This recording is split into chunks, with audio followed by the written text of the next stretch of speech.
বরিশালের কাছে হেরে বিপিএল থেকে মাশরাফি বিন মুর্তজার দল সিলেট স্ট্রাইকার্সের বিদায়। প্রথম 5 ম্যাচ হারলেও দারুণভাবে ঘুরে দাঁড়িয়েছিল সিলেট স্ট্রাইকার্স। তবে বিপিএলের বর্তমান রানার্স আপরা শেষ চারে উঠতে পারল না।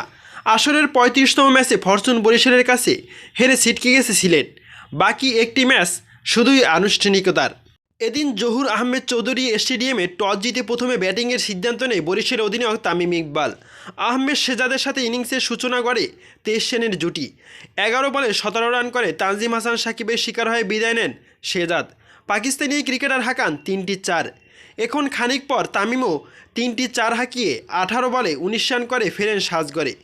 এবারও শিকারী সেই তানজিম হাসান সাকিব।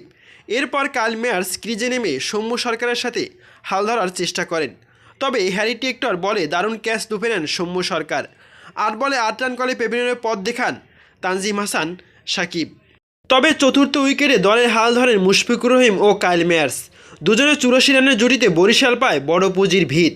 3টি করে 4 ছক্কায় 31 বলে 48 রান করে বিদায় নেন মেয়ার্স। তবে মুশফিক তুলে নেন অর্ধশতক। তবে 50-এর মাইলফলক পা রাখার পরপরই তাকেও ফিরতে হয় সাজঘরে। বিদায় নেওয়ার 32 বলে করেন 52 রান। তিনিও হাঁকান 3টি করে 4 ও ছক্কা। শেষ দিকে মেহেদী হাসান মিরাজ 7 বলে 15 ও মাহমুদুল্লাহ রিয়াদ 12 বলে অপরাজিত ছিলেন। রানের 2 ইনিংসে ভর করে 6 উইকেট হারিয়ে 183 রান সংগ্রহ করে ফরচুন বরিশাল। জবাব দিতে নেমে বিভীষিকার মতো শুরু হয় সিলেটের।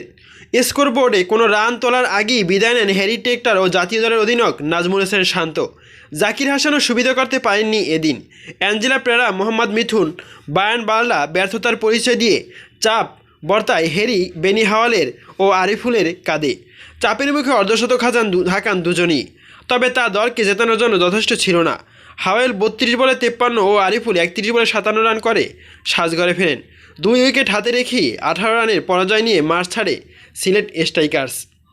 প্রিয় দর্শক, এবারের বিপিএলে ফরচুন বরিশাল আবারও ঘুরে দাঁড়িয়েছে এবং তারা প্লে অফ প্রায় নিশ্চিত করেই ফেলেছে।